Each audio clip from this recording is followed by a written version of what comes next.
matter of the people of the state of California versus Orenthal James Simpson, case number BA096. And so, my fellow Americans, ask not what your country can do for you. Let's get that banter going. Whoop, whoop.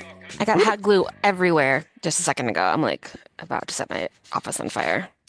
Don't do that. We're going to try and avoid any fires at the moment. How are you, Taylor? Good. Very busy. Yeah, you had friends in town, huh? Yeah. We had our friend Jamie and Karen. They came with their kids. We had a great time. The kids all slept in tents in their bedroom. So cute. So fun. And they had so much fun and we had a great time. But then, both days of the weekend, Florence and I had to go to the Walmart to do a cookie booth. And then I've trying to organize my softball team. And that's been a whole thing because, it had to do a draft last week. And I have practice starting on Wednesday. And I'm just like, now we have an activity every single day. Yeah, I don't know how you do it. I don't know how you keep up. Dude, I'm about to have a heart attack. Yeah. I get tired when I hear about your life. I just don't even know how you manage. Also, did I get cookies this year or not? Not yet, but you can order them still. Okay. Is there a link that you shared with me? I'll share it again. Okay, thank you. Yeah. Yes. Yes. I try to get cookies every time. Thank you. I appreciate you. Sweet. So yeah, let's go ahead and dive in. Who is going first today? Oh wait, we had an intro. I'll do it. Hello. I'm still fired, aren't I? Welcome to Doomed to Fail. We are a podcast, and we bring you history's most notorious disasters, epic failures. I actually called it historical drama the other day, which I thought was fun. Okay. Twice a week. And I'm Taylor, joined by Fars. Yes, I'm here as well. Again, relieve my duties of doing the intro for reasons that should become obvious by now. Yeah. Yeah. Alrighty. Okay, so who is doing what first and when? I think I go first. Yeah, let's do it. But I need to reopen my Chrome. I closed my Chrome just for you because it's too much. No. Taylor, how does a plane land upside down? Okay. Serious, just think about it. How does that happen? How did okay, so it's Monday, the 17th, and we're just like an hour ago, a plane landed upside down in Toronto, Toronto, and I don't know how nobody died is my first thing. I think is there's no wheels on the roof, and there shouldn't be. So I don't know. So I'm so not excited for the fact that I'm going to be traveling a lot very shortly. I know. I'm not excited for you either. Actually, I think you go first this week. But it doesn't matter. If you want to, either way, do you want to go first? I'll go. I already have it open. There you go. Okay, great. So I told you last week I talked about the Peasants' Revolt, and this week I was going to talk about Geoffrey Chaucer. So that's what I'm doing. I told you I was going to do it, and here we are. But first, let's talk about A Knight's Tale. Have you seen A Knight's Tale? Is that the Heath Ledger one? Mm-hmm. No, I just know the Heath Ledger's in it. Okay, it's great. And it came out in 2001. And in 2001, on the posters and in the ads for A Knight's Tale, a critic named David Manning of the Ridgefield Press called Heath Ledger this year's hottest new star. Quote, quote, quote. But the problem is, David Manning is not a real person. The Ridgefield Press is a real newspaper, but he is not a real person and he is not a real movie critic. So 2 moviegoers in California sued Sony for this because they said they were tricked into seeing A Knight's Tale because of that quote from that fake person and ended up in a $1.5 million lawsuit against Sony Pictures. And you could get $5 back if you could prove that you saw Vertical Limit, A Knight's Tale, The Animal, Hollow Man, or The Patriot, because they used fake reviews for all 5 of those films. We have to have tort reform in this country. This is ridiculous. I'm so angry right now. Also, Hollow Man was great. And I said this is insane because A Knight's Tale is great, and it had real good reviews. And Heath Ledger is the talent of the century, or whatever they said. And my third point for this ridiculous lawsuit is that this was 2001. But 10 Things I Hate About You came out in 1999. So he was 1999's hottest star of the year. Like, young breakout star. I can't argue with that. He was a new star in 1999, not 2001. We already knew who he was by then. So, anyway. Can I tell you a fun Heath Ledger fact? Of course, I love wine. Okay, I just learned this.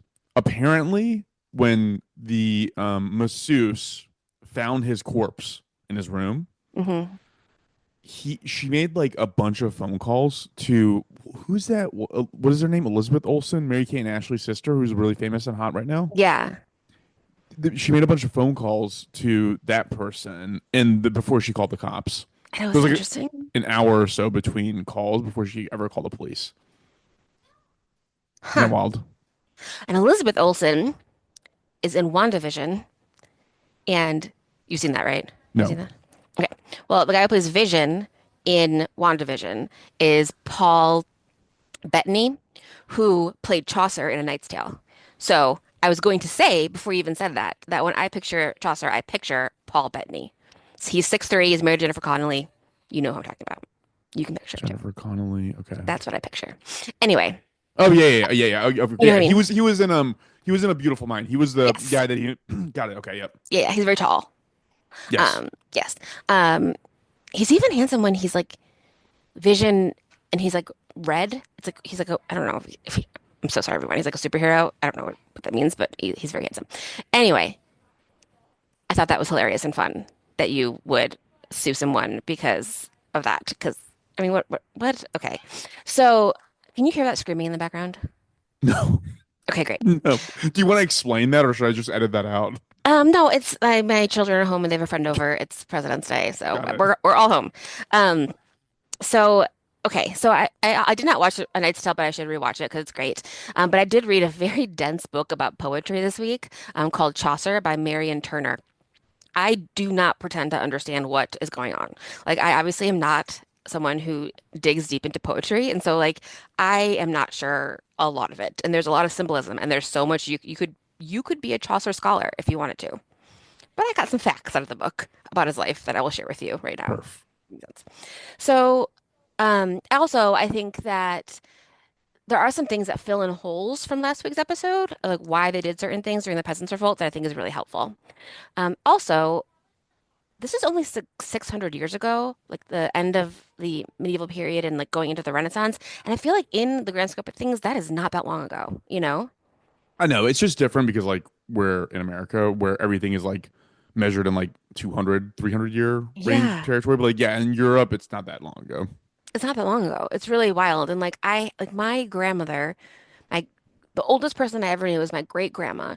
She was born in 1904 and she died in the 90s. Like she is not obviously not so alive, but I knew someone who was alive over 100 years ago, and like she probably knew people who were alive, you know. So it's like I don't know, if like you don't go that far back to get to 600 years, Yeah.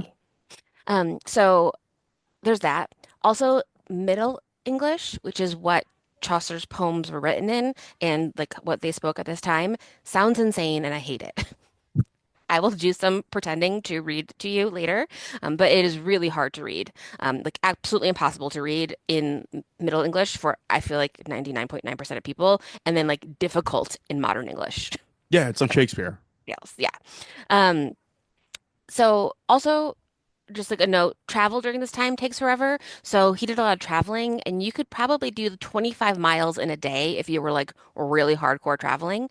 And also like a lot of this is in London, and they talk about Chaucer's house, which is at Aldgate, which is a part of London that we talked about last week, and then Westminster Abbey as being like different places in the world, and they're like 4 miles apart, you know? So like I don't know, because a lot of his stuff is about traveling, and like traveling is just really hard, Right. obviously. So Geoffrey Chaucer was born around 1343, which is an insane time to be born. Like things aren't great. And I was gonna do a but bit there, Taylor, about whether when they travel, sometimes their horse carriages go upside down. oh God, I bet they did. Sorry, keep going. I bet they did. Um, so it's a crazy time to be born because it's the plague, it's the Hundred Years' War, all this stuff is happening. But good news for Chaucer is that he was not poor. He actually came from like a really like well-off family, which is great for him because he didn't like, die as a child in a pit of mud or whatever you did. And he his family were wine merchants. So they had a bunch of like stores and like places where they would sell wine and they would be wine traders. Previously, they were pepper traders. Remember we talked about this like a long time ago when you were like, how can pepper be a spice that like changed the world? But like it totally was because they'd never had pepper before. Right. So his dad, John, married his mom, Agnes. They had 24 little shops in London. So Oh, like I they thought you were were gonna say really kids. well off. No, I mean, I don't know. My kids have, I think just one. Um, and even though he was well off, he had to get a job, and he got a job as a teenager. Chaucer himself got a job as a teenager in the household of Elizabeth de Burgh, the Countess of Ulster. So now he's like in court. So when he's a teenager, he like leaves home and goes to get this like courtly position. And this is some stuff that I thought was super interesting that I learned reading this book is that if you're part of a household, that doesn't necessarily mean a physical location. It means that like you're part of a group of people who travel around with like the person who you're in their household and you like put yourselves together everywhere you go. You know, you're like, we bring everything to our country estate. We bring everything to visit someone else. We bring everything to London. So there are like tons of people that would always be with this countess and her husband. Um, when you were in a house, like there's so much changing right now at this time that we talked about this. Like you don't know when you're in the Renaissance until like it's over, but like that it's very clear that stuff is going to happen really soon. One of the things that is happening now is houses are starting to have privacy, like when you're actually in a house, which is interesting because before that you didn't. It was like one long railroad apartment. There were no hallways. Like there was nowhere to like be intimate. There was nowhere to go to the bathroom where people weren't looking Yeah, at I you. remember hearing that like hallways were like a later invention. Yeah, like in Versailles, there's no hallways. It's just like room to So room to room. crazy. Yeah. Have And you been to so, Versailles? no, Okay. we should go. We should get a boat and find our way to France. No planes. No, we can just paddle our way over to France. That would be great. Um, so But that, so I also saw something on Instagram this week that was like a little pod for sleeping. That was like a box that people could go in and sleep. And that was like the first time you'd have like privacy when you were asleep or like, with someone, in bed. You'd want to like be in a place that was private. Chaucer is actually one of the first times in his work that they use the word closet at all because there weren't closets either, plus you were traveling so much. So he's part of this household and you wouldn't really get paid in money, you would get paid in things. So this is also a time where like money has starting to have a new meaning because they start to use gold instead of silver. And so now they have both and they can do things like give change. Because when Oh, everyone, interesting. like I mean you have like just one silver coin for anything, there's no change, you know? Yeah, it's interesting. You never think that like change was an invention. Yeah, yeah, exactly. So things are changing like around that, but for the first couple of years at least, he was paid in like goods. And one example of this, and a lot of this we know because this is in like the accounting for the household and like in like those papers that we still like that people have access to. But at one point, Elizabeth bought Chaucer a paltock, which is an outfit that is literally tights and a tiny, tiny shirt. And it was like very scandalous because when men would wear it, obviously you could like see everything and then their tiny tiny shirt would kind of be like at their waist level and so it was very very scandalous and some people thought that that is why the plague came to England because of these scandalous shorts, which is funny because people still think that gay people make hurricanes. It also sounds uncomfortable. It does. It's kind Why of would I like want to wear something super tight? Like that sounds horrible. it's like Men in Tights, that movie. Oh yeah, okay. It's like that. Still But uncomfortable, but yeah. yeah, I'm sure. So that was like that's like a fun thing that we have on the record. So we know he was wearing these like scandalous little like tight clothes. And another thing that we talked about last week and we like named the episode after that like you wouldn't let the peasant class like buy nice things. Like it really was this was the first time where there was like conspicuous consumption and people were buying nice things to show that they were rich. So that was like was it's why it felt like such a big deal to them, Interesting. Okay. you know? So this is when like the merchant class started having economic means. Yeah. Yeah, exactly. And that it caused a stir because people were getting paid and that kind of thing, Yeah. like and you were like, I earned this pair of tights by working. I earned these Jordans. Yes, exactly. Another really horrible thing that I learned about is a food called a galantine, which is cold meat in like jello. And it was really fancy because it was hard to debone meat. So they would like, spend all this time like deboning like a chicken, and then like it was like in like a jelly mold, and it looks so gross and it makes me want to die. And In one of his Chaucer's works called To Rosamond, he says, quote, "No pike ever wallowed in galantine as I in love am wounded and meared," which means like I'm in love and I'm stuck It's so like hard to like a understand. How do you even fish. know that? Did you run that through ChatGPT? It made no sense at all.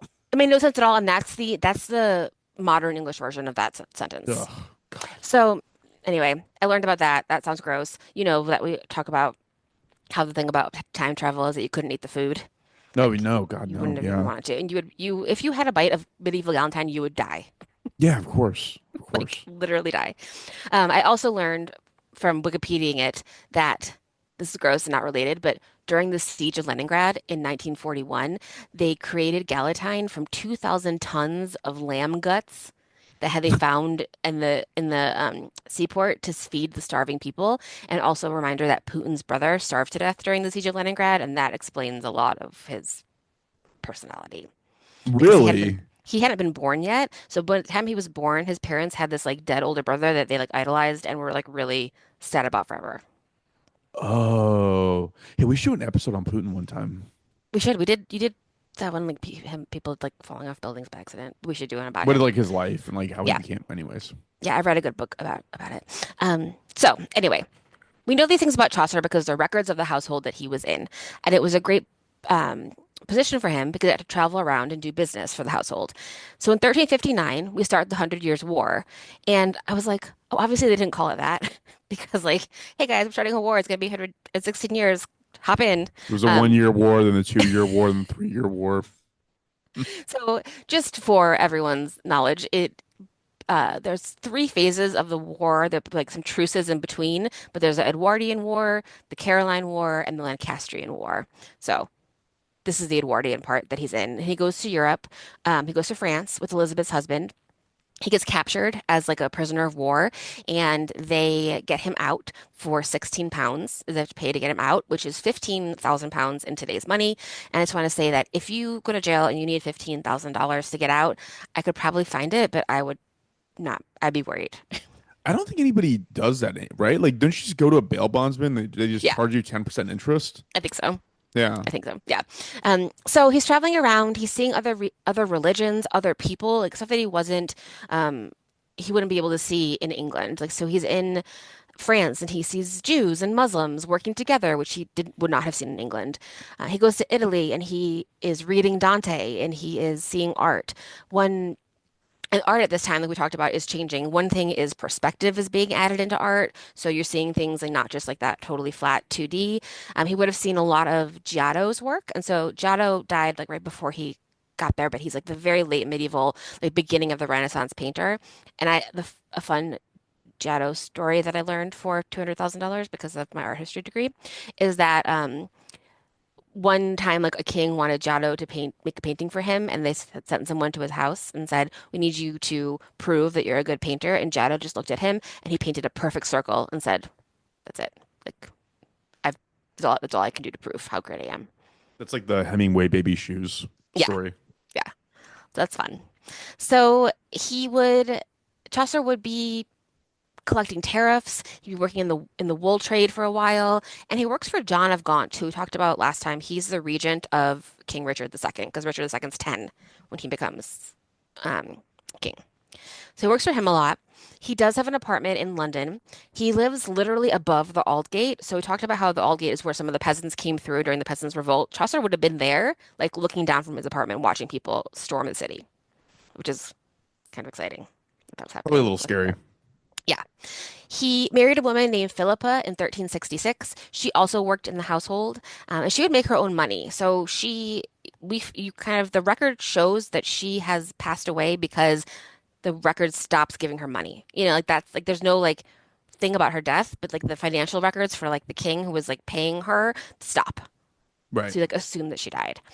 They had at least three kids, maybe more. Like the record is not clear on that. Their son Thomas had a great job as chief butler to several kings. His daughter Elizabeth became a nun. His daughter Alice married a duke, and there might have been a Louis as well. So like there's more kids probably. He's kind of at home with his family being like a writer on the side. It was kind of a side hustle being a writer, but he would mostly be out on the road working in the trades. Um, When he's home, another thing that's brand new now, because we talked about like rooms being new, is like a home office is new too. So he would like work from home, which was like one of the first times you could like do that. Weird. Be like a literary person and like work from home. Otherwise, you would have been like at a library or at like a communal space. Like this is when you would have like privacy to do these things. So he also started to get like you can get paper easier and books easier. So we're just like all of this stuff is happening, and people who are in the middle classes, like you merchant classes, like you were saying, have more time to read now. So they're going to be learning and doing this that, which is cool. Some interesting tidbits about his poetry. Again, I know nothing about poetry, but if you could think of like one way to write a poem, what do you think of? Like, is it Rhyming. like no, yeah, that, but like, does what two-word phrase is like a particular style? I wanted to say it earlier. Stanza or something? Iambic pentameter. Do you feel like is Taylor, that like you have so much faith in me. You think okay? so highly of me to think Okay. that I would ever know that. There are some couple things that I feel like I think about in my head a lot that like sound that way, like iambic pentameter. I feel like I think that word a lot, and I also think the word Harrison Bergeron, which is a Kurt Vonnegut story. So like in my head, like 6 times a week, I'm like Harrison Bergeron, iambic pentameter. Wait, I what don't is a know what it means. Bergeron? What Harrison is Bergeron is a Kurt Vonnegut story about a society where they try to make everybody equal. So Harrison Bergeron is like very famous, not very famous, very handsome and smart. So they like make him like carry weights around, and they like make him like not be able to see so that he's like the equal to everybody else because he is like whatever. wait, why is that bouncing around your head Just with the words, tympanic? the Oh, words, like just like the thought, like Harrison Bergeron, I am like pentameter. It's like what I'm thinking of, like I don't know, a couple times a that week. is too funny. So Chaucer invented iambic pentameter, which is a rhythmic pattern of five iambs or unstressed syllables followed by stressed syllables in a line. So here's an example from Shakespeare. Two households, both alike in dignity, in fair Verona, where we lay our scene. That's all. That's what it sounds like. It's like da-dum, da-dum, da-dum, da-dum. I I'm man, not my going to brain just does stop not and get a think degree this in way. poetry. Yeah, Trying my best. there's some things that I'm not even gonna pretend I care about or understand Yep, or and poetry is one of those things. I know. That's as far as I can go. Um, And you I've have an art tried. degree. I do, but like visual art. Visual, yeah, Yeah. actually, sure. Um, So he was also one of the first people to write about space. His is the first mention of the Milky Way in English. And this is when people were starting to think about space again for the first time, both like their own physical space and like what it would be like to be in the air. And I know I talked shit about the Tower of London, how it's not a tower, but it would have been like the highest place you could have gone in London for a very long time. Yeah, of Um, course. and so that was like was the first time he would write about like flying over the countryside and just like have this idea of like what could you see if you could look down, but it was not something that like they ever had the opportunity to do. He wrote about the astrolabe, which was like a way to look at the stars as well, so he was really interested in that too. So who is reading this stuff that he's writing? So he's writing mostly for men and women of the upper classes. And Queen Anne, who we talked about last time as well, is the wife of Richard II. And they called her Good Queen Anne because she, really wanted people to read and to have an education. That was a big part of her thing for both men and women. So he would have changed his writing to be for everyone. And then also the middle classes because they would have time to read. He also talked about how he wrote about Troy and how like the mythical Troy and not about how like there's no historical truth like, or mythical past, and so that was super interesting because they could talk about that too. And a lot of his works were copied and passed down, and people started talking about him later. So like within like 200 years, someone had written a biography about him, and then like now you could get a PhD in Chaucer, I'm sure, if you wanted to. Right. Some of his things that you might have heard about if you're not FARS. He, I don't think you're going to list a bunch of Chaucer things, poems, What, here right me now. just off the top of my head? Yeah. Yeah, Canterbury Tales. That's all I Yes. can list. Yes. There's other ones. There's one, a couple about like ancient Greece. There's one about Troilus and Cressidia. One about that's the Troy one. Um, a lot of them, whatever. There's a bunch of them. But let's talk about the Canterbury Tales because that's the most famous one. And he planned to do 130 stories, but he did 24. So he had like a grand vision, but he did not finish it. And they're also not for kids. I feel like you read them in school, but there's like sexual assault and death and it's not I like actually don't recall any of the actual story. I know, and I feel like it's just so hard to read, you know? So you know what, Taylor, you say that, but I'll say this. So for some reason, I have no idea why Patrick Duvall came up in casual conversation this weekend for me. And I mentioned that the first major movie that he was in was To Kill a Mockingbird. Remember? Um, no, but keep Okay, going. well, he was. And Okay. please, I hope I'm not wrong for the hate mail I'm gonna get. But even in that, and I've read To Kill a Mockingbird, I've seen the movie. I still don't remember exactly what the movie like. I couldn't tell you exactly what it's about. I know Atticus Finch. I know the name of that guy, but like that's basically, and so that's where like I'm sure I've read Canterbury Tales. I've read a abridged version of it or cliff notes of it, but I Hmm. have no idea what it's about. It just didn't stick. Do you mean Robert Duvall? What did I say? Patrick? Who's Patrick Duvall? I don't think there is one. Thanks for saving us a lot of hate mail. You're welcome. But yeah, no, totally. I think that like I can only tell you what happened in Romeo and Juliet because I watched it so many times because of Leonardo DiCaprio. Exactly. I like had to read it. Exactly. More hate mail from all the poets that listen to this. But the way that the Canterbury Tales are set is it's people telling stories in an inn. They're all on a pilgrimage and they're stopping and telling stories of their life. There are some religious, obviously, connotations. The Western Schism had just happened, so I think this is when there were like two popes. Like they couldn't decide who was going to be pope. And obviously also it's Black Death time where people have their suspicion about the church because priests died as well, which we talked about last time. So some of the ones that are famous in the Canterbury Tales that I'll go through. There's obviously a knight's tale, which is like two knights joust over a lady and one of them dies, essentially. Classic. Yes. There is the miller's tale. This one seems fun. So there's a miller who's like older, who's like a person who makes flour, and he has a young wife, and then someone seduces her. And the man who seduces the wife convinces the husband that the second great flood is coming. So the husband gets in a bathtub and ties it to the ceiling. So this whole time the husband's like in this bathtub on the ceiling. And then there's another suitor trying to get the wife's attention. And the wife tricks him to kissing her bare butt. And he's like super embarrassed. And because he's so embarrassed, he takes a fire poker and burns the first suitor who screams, and that scares the miller and the bathtub falls and shatters, and everybody thinks that the Miller is crazy. This is a It's kind very stupid story. I'm it's kind of sorry, fun. but A little it's comedy like of errors. Um, sure. and then there's one, The Wife of Bath, where a knight in King Arthur's court is sentenced to death for something, and Queen Guinevere gives him a chance to save himself. He must discover what women truly want within a year. So the knight goes out to figure out what women want, and he finds an old, ugly woman who tells him that women want power over their husbands. Like that's all that women want. And then she says, "You have to marry me now that I told you that." And she said, "I can be an old woman and faithful, or I could be young and unfaithful. You get to choose." And he said, "Well, I'm going to let you choose since I know that women want to have the power over their husbands." And because he let her choose, she decides to be young and faithful. And they live happily ever after.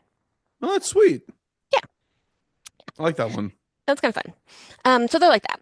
Okay, so here, I'm going to try to tell you what they sound like, and it's going to be insane. So the general prologue is like the beginning of the Canterbury Tales, and this is translated into modern English. Okay. When April, with its sweet showers, has pierced the drought of March to the root, and bathed every vein in such liquid that it gives birth to the flower. Okay. Okay.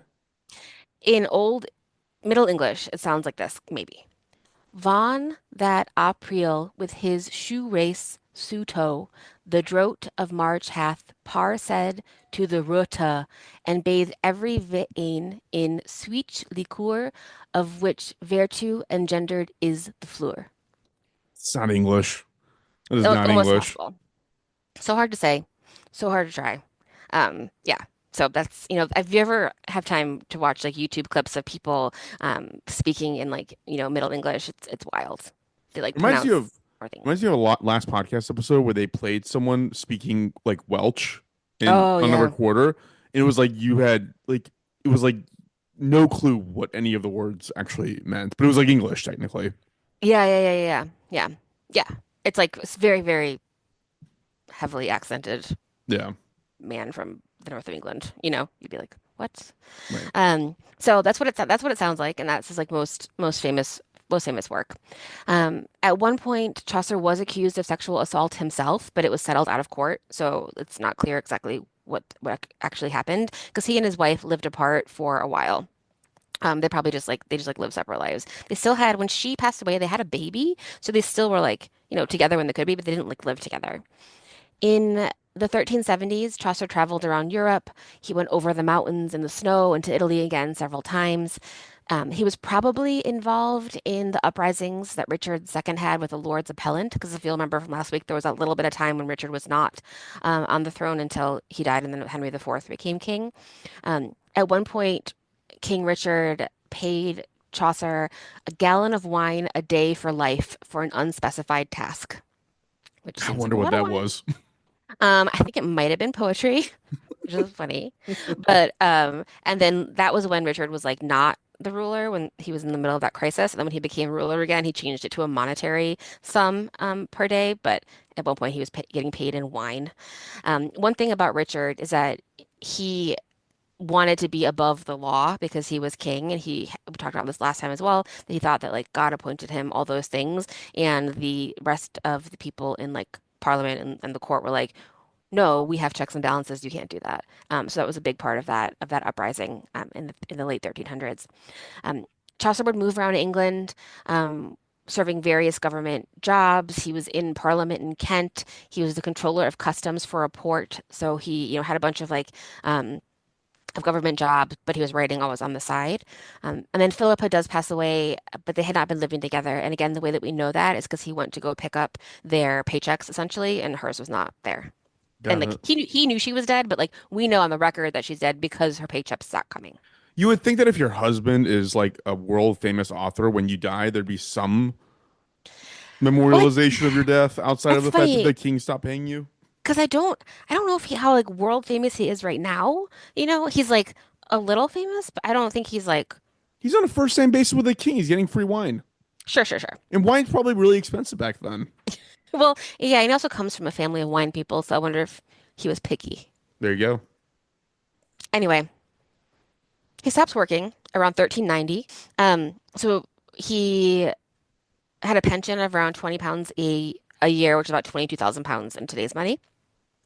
And he ended up moving near Westminster Abbey when Henry IV became king, and that's where he ended up dying. He died on October 25th, 1400. It says of unknown causes, but I'm just like he was in his mid 50s in the Middle Ages. He just died.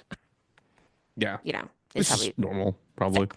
Yeah. He's buried in Westminster Abbey. He was the first person buried in a place called Poets' Corner, which now I was like looking at it, and there's like a ton of statues and memorials, and it's hard to tell who's actually buried there and whose ashes are there. Like Rudyard Kipling's ashes are there. There's a sign for Jane Austen, but I don't think she's actually buried there.